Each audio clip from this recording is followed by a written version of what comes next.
Talagang sarado pa guys. Pero nakabukas naman siya. Try nating ibenta yung kalakal natin guys. Kasi punong-puno ang car.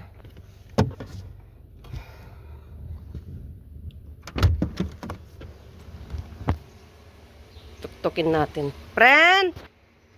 Friend! Kasi pumunta ako nung kahapon guys. Wala sila, sarado. So ito yung ating mga kalakal.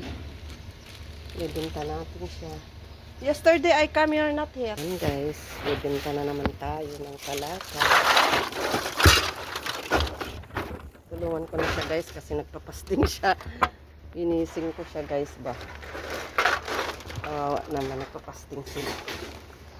Ayan siya guys. Oh, vacuum also. You buy vacuum? Yeah, because I have so how many vacuum I have there. Ayan guys. Ayan guys. Yun yung pinulot kong hanger. Ayan, rarakit na naman ang inyong inday. Ito na rin luma guys. Hinintak na lahat.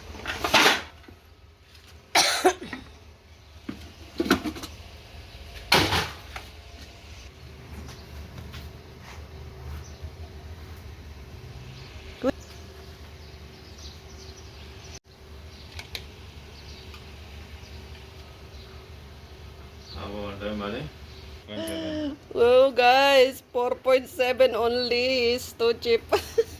Okay brother, thank you. Ito na ulit guys ang pinagbintahan natin.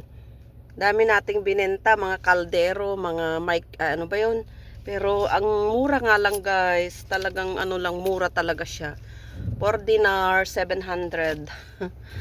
Pero okay na rin yan guys. May pangkapi na naman kami. Thank you for watching. See you on my next vlog. Ito guys, 1 dinar. Ito yung 500 pills. Ito yung parang pinaka 500 dyan sa Pilipinas. Ito naman yung coins nila, 200 pills. Nalaglag. So ang palit ng 1 dinar guys, dahil mababa ang palit ngayon, is nasa 153 pesos. Ayun guys. So thank you for watching. See you on my next vlog.